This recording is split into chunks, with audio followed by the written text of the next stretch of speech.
নামাজি আছে সপ্তাহে একদিনের বেশি আসে না, কিন্তু ওরা তাহিয়াতুল উযুর নামাজ পড়ে না, তাহিয়াতুল মসজিদের নামাজ পড়ে না, কবলাল জুমা পড়ে না, ফরজ নামাজটুকু পড়ে, বাদাল জুমা পড়ে না, আখিরি যোহর পড়ে না, সুন্নাতুল ওয়াক পড়ে না, শেষে 2 রাকাত নফলও পড়ে না, শুধু ফরজটুকু পড়ে পালিয়ে যায়। আছে না নাই? ও আসামি এখানে কেউ আছে? কারা কারা একটু হাত তুলে দেখান তো।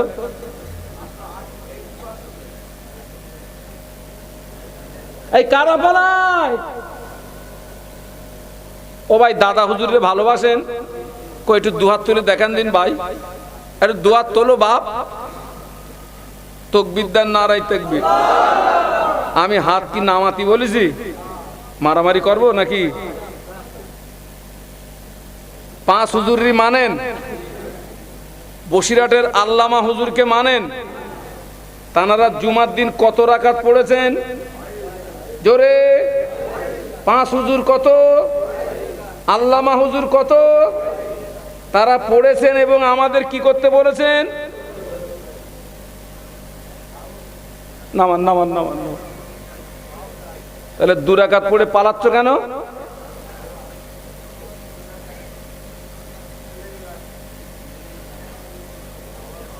তাহলে কিয়ামতের ময়দানে দাদা হুজুরের কাতারে দাঁড়াতে পারবো তো? 5 হুজুরের কাতারে দাঁড়াতে পারবো তো?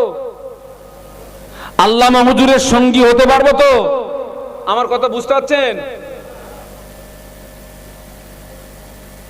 আমরা মুখে ভালোবাসি, কাজে না। কাগজে যদি লেখা হয় র দন্তস্ব গয়কার লয় লয়াকার, কি হবে? ওইটা কাগজে লিখে যদি চাটি, রসগোল্লার টেস্ট পাওয়া যাবে ভাই। ওই কাগজে লিখবো র দন্তস্ব গয়কার লয় লয়াকার, লিখে চাটবো।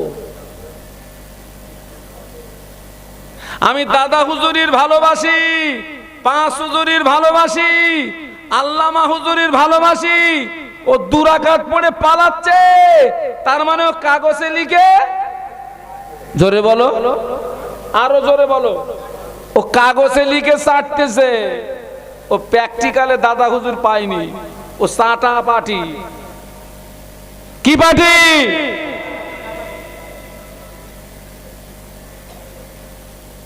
জুমার দিনে 2 রাকাত নামাজ, তাহিয়াতুল উযুর নামাজ। এই নামাজটা কত বরকতপূর্ণ নামাজ, শুনে রেখে দেন। আল্লাহ নবী মেরাজের রাতে জান্নাত পরিদর্শন করেছিলেন। আল্লাহ নবী জান্নাত পরিদর্শন করতে গিয়ে ওই জান্নাতের ভিতরে আল্লাহ রাসূল ঘুরছেন।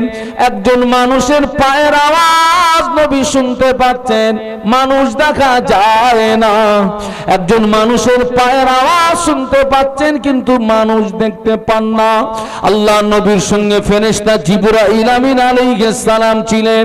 আল্লাহ নবী জিজ্ঞাসা করলেন, ইয়া আখি জিবরাইল, ও ভাই জিবরাইল সালাম, এই আওয়াজটা কিসের আওয়াজ?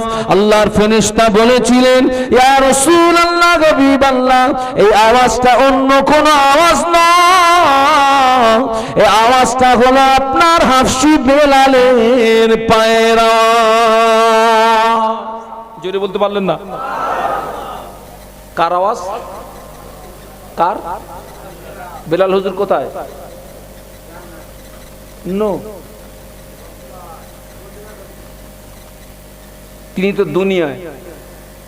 পায়ের আওয়াজ গেল কি করে?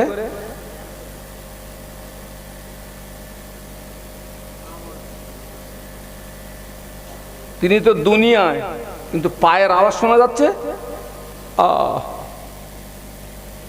আল্লাহ নবী একদিন বেলালকে ডাকলেন, ও বেলাল, কি ইবাদত করো বাবা, কি আমল করো বাবা। আমি রাসূলুল্লাহ, আমি জান্নাতের ভিতরে তোমার পায়ের আওয়াজ শুনতে পেয়েছি। ইয়া রাসূলুল্লাহ, হাবিবাল্লাহ, আমি ইবাদত তেমন কিছু করতে পারি না, আমি আমল তেমন কিছু করতে পারি না, তবে আমি সর্বক্ষণ পবিত্র হালাতে থাকার চেষ্টা করি। আমার উযু নষ্ট হয়ে গেলে সঙ্গে সঙ্গে আমি উযু করে নিই, আর উযু করে নিয়ে আমি 2 রাকাত তাহিয়াতুল উযু নামাজ আদায় করে নিই। জোরে বলতে পারলেন না? হুজুর, আমার উযু নষ্ট হয়ে গেলে সঙ্গে সঙ্গে উযু করি, আর উযু করে কি করি? 2 রাকাত কি নামাজ। ওই আমলে আল্লাহ পাক এত ইজ্জত বাড়িয়ে দিলেন, ওই আমলের বারকাতে আল্লাহ পাক এত সম্মান বাড়িয়ে দিলেন। হাফসি বেলালের পায়ের আওয়াজ জান্নাতের ভিতরে শুনতে পাওয়া যায়।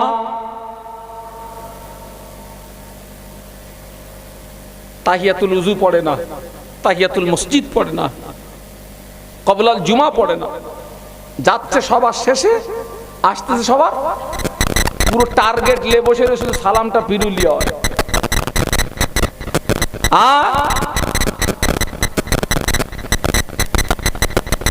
বাস্তব বলছি না অবাস্তব বলছি বাবা? আজকের মসজিদগুলো দেখেন তো অবস্থা কি। আজকে দেখেন তো মসজিদগুলো। এই হক কথা বলি বলে এক শ্রেণীর মানুষ আমাকে দেখতে পারে না। হক কথা বলি বলে, নামাজের কথা বললে তো গায়ে জ্বালা ওঠে।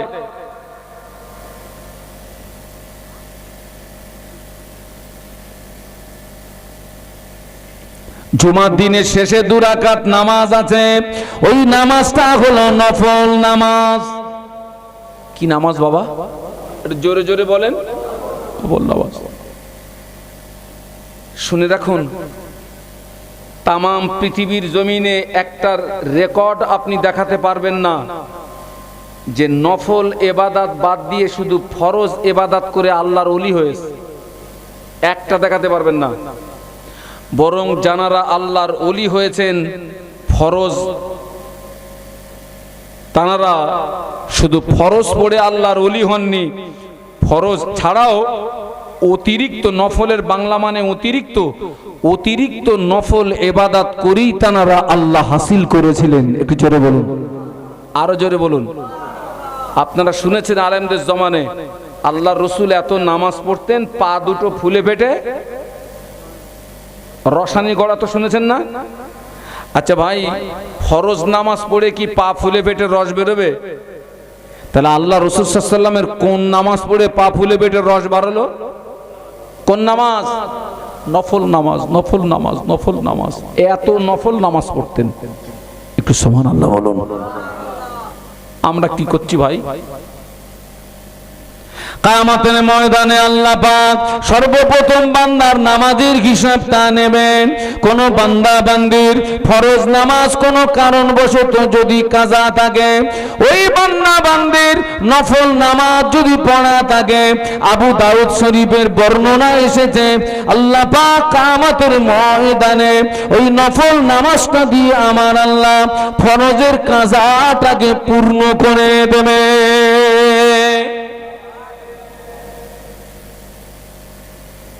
কারোর যদি ফরজ নামাজ কোনো কারণবশত কাজা থাকে, নফল নামাজ যদি বেশি পড়া থাকে, আল্লাহ কিয়ামতের ময়দানে ওই নফল নামাজ দিয়ে ফরজের কাজাটা, একটু সুবহানাল্লাহ বলুন।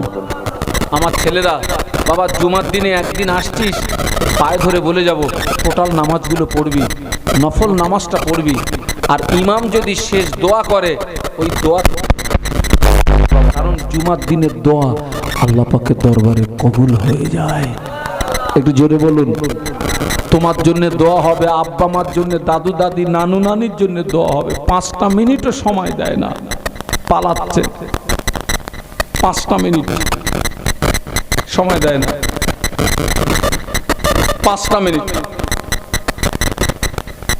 আমার সমাজে অনেকে আছে জুমার দিনে আখিরি জগনের নামাজ পড়ে না। কোন নামাজ বলছি? আপনারা পড়েন? কারা কারা পড়েন? পড়েন? আচ্ছা হাত নামান তো। একজন বলুন তো, আখিরি জোহরের নামাজ কোন নিয়তে পড়েন? ওয়াজিব, নফল না সুন্নত? কোন নিয়তে পড়েন? একজন বলেছেন নফল, আপনি সুন্নত। আর কারোর কিছু বলার আছে? যা বলেছেন সব ভুল বলেছেন।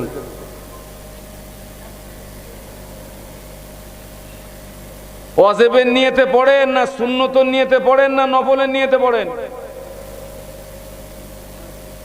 এইবার বলবো ওয়াজিব, ও ভুল।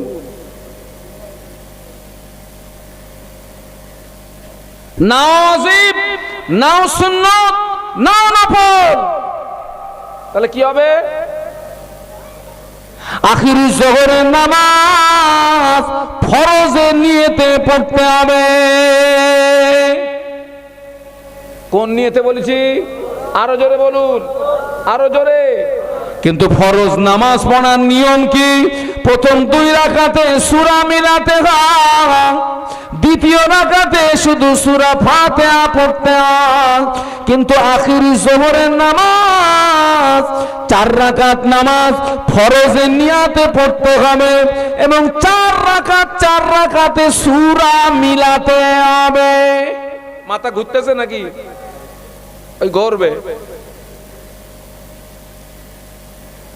কি বলেছি বলুন তো? মুখস্থ করলেন? আখিরি জোহরের নামাজ ফরজের নিয়তে পড়তে হবে, কিন্তু অন্য ফরজ নামাজ আমরা প্রথমে 2 রাকাতে সূরা ফাতিহার পরে সূরা মিলাই, আর শেষের 2 রাকাতে শুধু সূরা ফাতিহা দিয়ে নামাজ শেষ করা হয়। কিন্তু আখিরি জোহরের নামাজ 4 রাকাত ফরজের নিয়তে পড়তে হবে এবং 4 রাকাতেই সূরা মিলাতে হবে।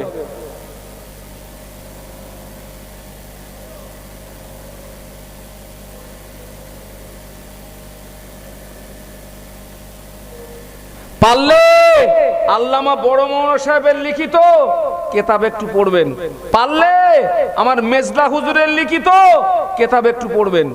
শুধু পৃথিবীর 2টো জায়গায় আখিরি জোহরের নামাজ পড়তে হবে না, 2টো জায়গায়। পৃথিবীর কোন জায়গা? মক্কা শরীফে আখিরি জোহর নামাজ পড়তে হবে না, মদিনা শরীফে আখিরি জোহরের নামাজ পড়তে হবে না। মক্কা শরীফ মদিনা শরীফ ব্যতীত তাম পৃথিবীর যে স্থানে আপনি জুমার নামাজ পড়বেন, ও বাবা ওই দিনে আপনাকে আখিরি জোহরের নামাজটা পড়তে হবে। শুধু 2টো জায়গায় পড়তে হবে না। আমার দাদা হুজুরের ওসিয়াত নামা যদি থাকে বাড়ি, একটু খুলে দেখবেন, আলহামদুলিল্লাহ শাহানুরের কথা মিলে যাবে। আমার মুজাদ্দিদুজ জামান লিখেছেন শুধু মক্কা মদিনা আখিরি জোহরের নামাজ পড়তে হয় না, মক্কা মদিনা ব্যতীত সারা পৃথিবীর সর্বস্থানে জুমার দিন আখিরি জোহরের নামাজ। কেউ যদি আখিরি জোহরের নামাজ না পড়ে, ওই ব্যক্তিটার বছরে 52টা জুমা কাজা থেকে যাবে। কাজা কাজা কাজা কাজা কাজা।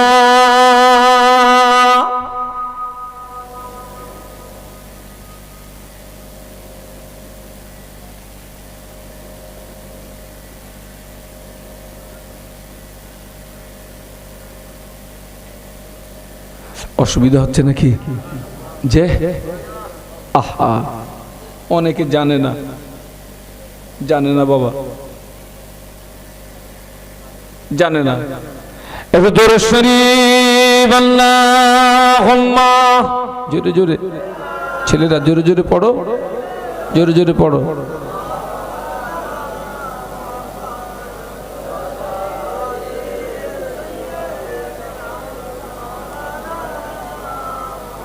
এতগুলো মানুষ, আর একটু আওয়াজ তুলুন, আল্লাহুম্মা সাল্লি আলা।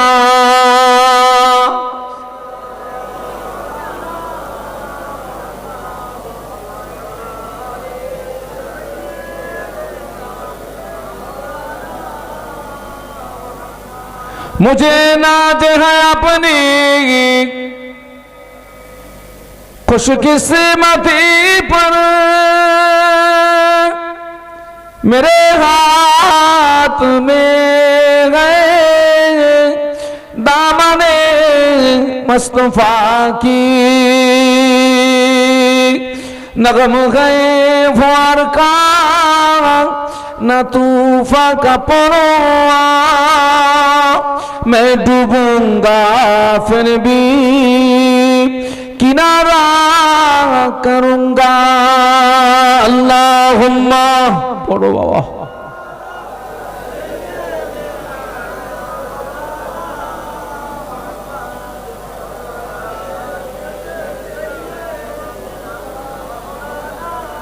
একটু বলুন আল্লাহু আকবার, আরো আওয়াজ তুলুন, বলুন আল্লাহু আকবার।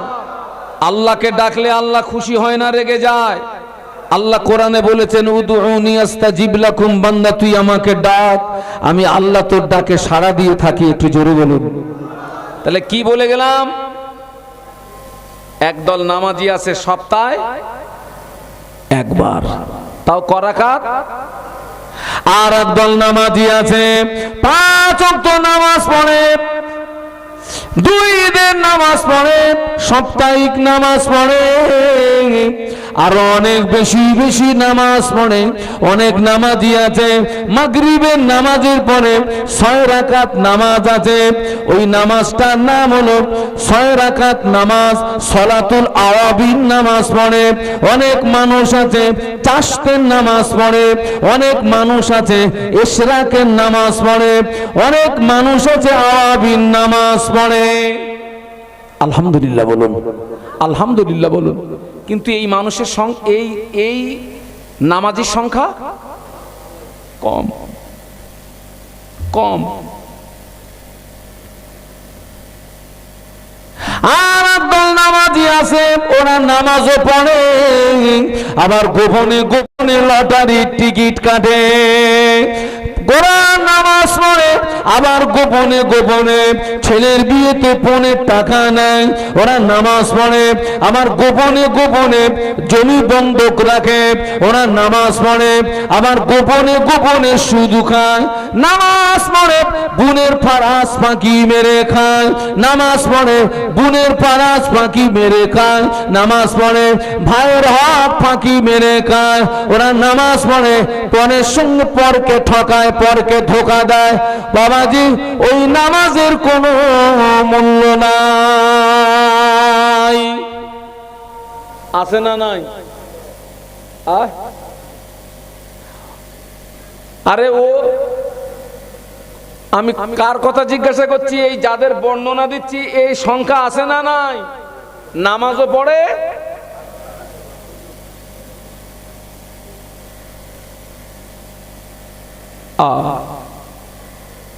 আমাদের প্রত্যেকের শরীরের ভিতরে ইবাদত রাখার পাত্র আছে না নাই? একটু বলুন, বলুন, আছে না বাপ? কটা? একটা। বাহ, একটু সুবহানাল্লাহ বলুন, একটু জোরে বলুন। প্রত্যেকটা মানুষের শরীরের ভিতরে ইবাদত রাখার পাত্র আছে। কটা বলেছি? একটা। আপনারও একটা, আমারও একটা। আমি বাজারে যাচ্ছি, আমার বিবি আমাকে একটা লিস্ট ধরিয়ে দিলেন। আমার বিবি আমাকে একটা লিস্ট ধরিয়ে দিলেন। ওই লিস্টিতে ওই লিস্টিতে 13 রকম মাল আছে। ওই লিস্টে আলু আছে, পেঁয়াজ আছে, ওই লিস্টে মাছ আছে, গোশত আছে, ডিম আছে, বাবা অনেক কিছু আছে। তবে শেষের মালটা হলো 5 লিটার কেরোসিন তেল।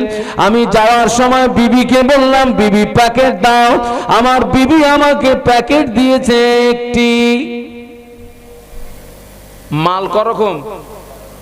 13 রকম। প্যাকেট কটা? একটা। শেষের মালের নাম কি বলেছি? ক লিটার? 5 লিটার। ও আমার মারা, ওই প্যাকেটে আলু নিলাম, পেঁয়াজ নিলাম, রসুন নিলাম, আদা নিলাম, চাল নিলাম, ডাল নিলাম, মাছ নিলাম, গোশ নিলাম। বাবা প্যাকেট কানায় কানায় হয়ে গেল, প্যাকেট কানায় কানায় হয়ে গেল।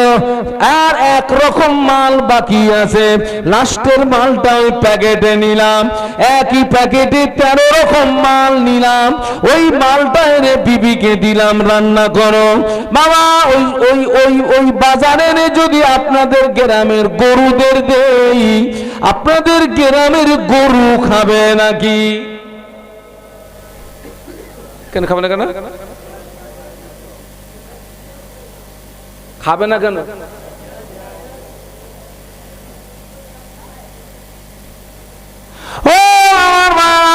আমাদের শরীরের ভিতরে ইবাদত রাখার পাত্র একটি, যে পাত্রে নামাজ রাখলাম, ওই পাত্রে রোজা রাখলাম, ওই পাত্রে হজ যাকাত রাখলাম, ওই পাত্রে দান খয়রাত রাখলাম, ওই পাত্রে তাসবিহ তেলাওয়াত রাখলাম।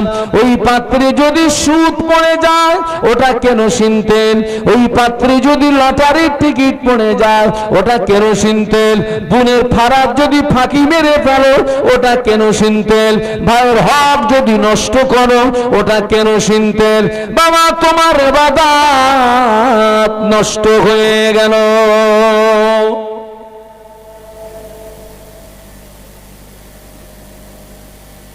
আজকের আমার সমাজ লক্ষ্য করে দেখুন, নামাজও পড়তেছে, পাক্কা পাক্কা সুদখোর, মুখে এত বড় দাঁড়িয়ে লটারির টিকিট বিক্রি করতেছে। ঠিক বলছি না ভুল বলছি? এত বড় দাড়ি,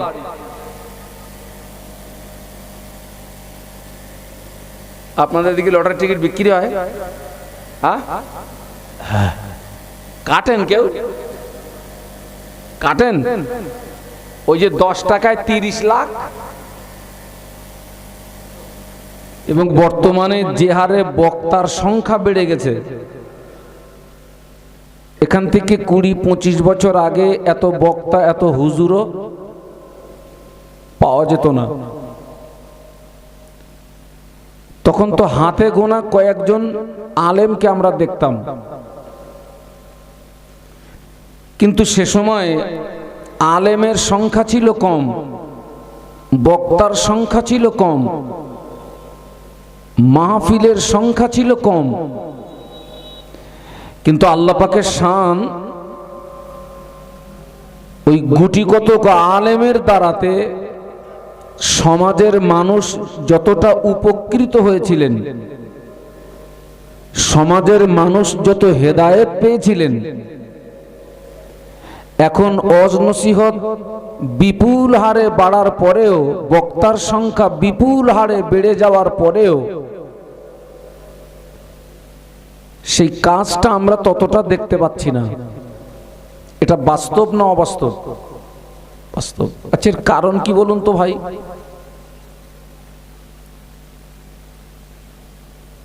এত মাহফিল হচ্ছে কিন্তু কাজ হচ্ছে না, কারণ কি?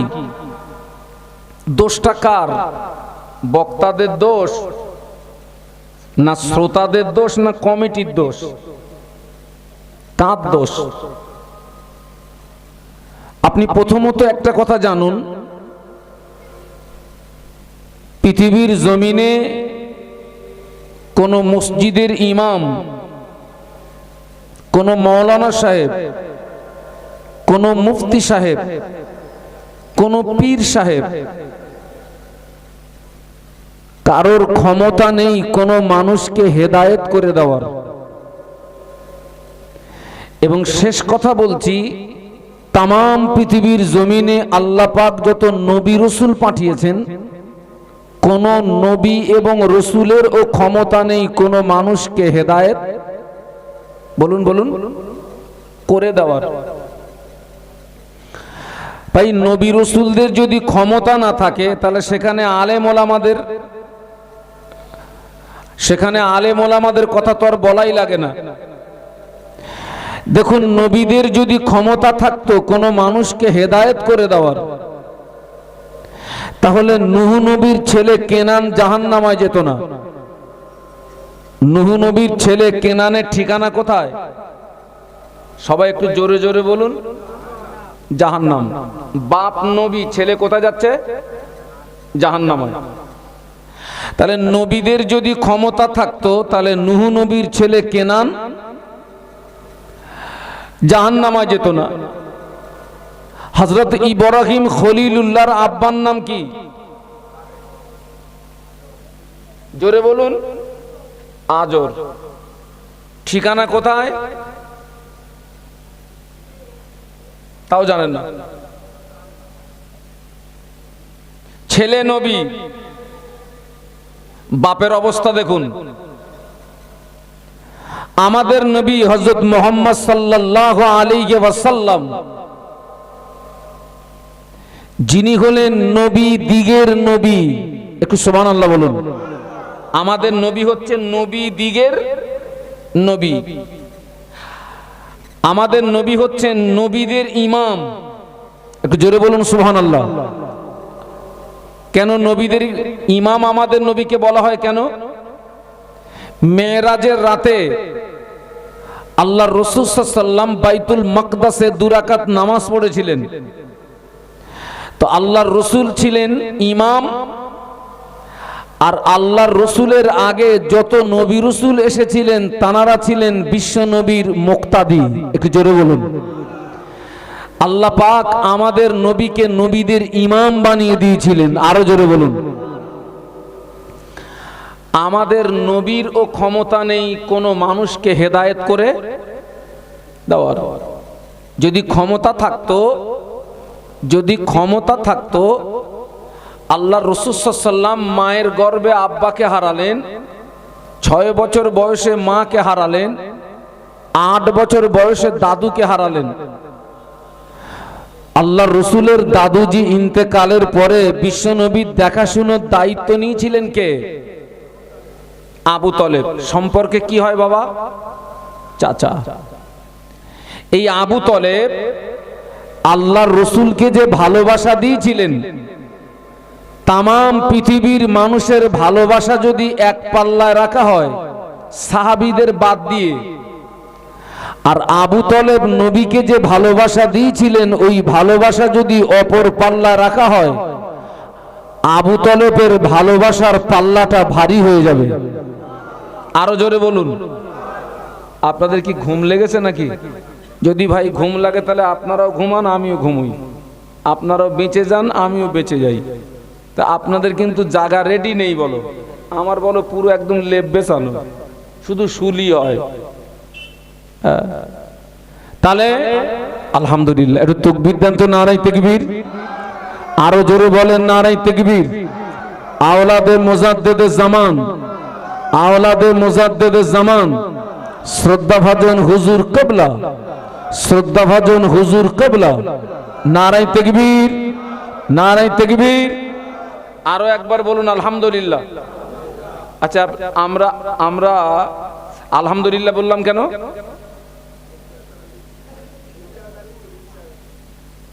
আরে খুশির খবর শুনে কি বলতে হয়? আলহামদুলিল্লাহ। হুজুর এসেছেন, এটা হচ্ছে খুশির সংবাদ। যাক, ফিরে আসুন। তাহলে আবু তলেব আল্লাহর নবীকে যে ভালোবাসা দিয়েছিলেন, ওই ভালোবাসা যদি এক পাল্লা রাখা হয় সাহাবীদের, আর তামাম পৃথিবীর মানুষ নবীকে যে ভালোবাসা দিয়েছিলেন সাহাবীদের বাদ দিয়ে, তামাম পৃথিবীর মানুষের ভালোবাসা অপেক্ষা আবু তলেব নবীকে যে ভালোবাসা দিয়েছিলেন ওই ভালোবাসার পাল্লাটা একটু মহব্বতে সুবহানাল্লাহ বলুন, আরো জোরে বলুন। বাবা, ওই আবু তলেব নিজের কলিজার টুকরা সন্তান, কি নাম? আলী কাররামাল্লাহু ওয়াজহাহু, নিজের সন্তান অপেক্ষা আমাদের নবীকে ভালোবাসতেন। সুবহানাল্লাহ বলুন। আর আল্লাহর রাসূল সাল্লাল্লাহু আলাইহি ওয়াসাল্লাম নিজের পিতা অপেক্ষা আবু তলেবকে ভালোবাসতেন। যে সময় মক্কার মানুষেরা আল্লাহর নবীকে সমাজচ্যুত করেছিল, ওই কঠিন মুহূর্তে আবু তলেব বিশ্ব নবীর পাশে ছায়ার মতো গাঁট করেছিলেন। একটু সুবহানাল্লাহ বলুন। আচ্ছা, আপনাদেরকে জিজ্ঞাসা করছি, ওই আবু তলেব কলেমা পড়েছিল? দোষ কার? নবীর দোষ না আবু তলেবের দোষ? নাউজুবিল্লাহ। জোরে বলেন, আরো জোরে। কেউ যদি বলেন নবীর দোষ, আল্লাহর নবী সারা জীবন চেষ্টা করেছেন, আল্লাহর নবী সারা জীবন চেষ্টা করেছেন চাচাকে কলেমা পড়ানোর। ওই চাচা কলেমা পড়েনি। সেই আবু তলেব মৃত্যু বিছানায় মুমূর্ষ অবস্থায় গলার কাছে ঘড়ঘড় ঘড়ঘড় ঘড়ঘড় করে আওয়াজ হচ্ছে। আর কোন মুমূর্ষ ব্যক্তির গলার কাছে যখন ঘড়ঘড় করে আওয়াজ হয়, তখন আমরা এটাই ভাবি উনি জগৎ চেঞ্জ করবেন, দুনিয়ার জগতে আর থাকবে না। তো আল্লাহ রসুল মনে করলেন, এত জীবন তো চেষ্টা করলাম, হলো না, তো চাচা তো মৃত্যু বিছানায়, অন্তত জীবনের শেষ চেষ্টাটুকু একটু করে দেখি। শেষ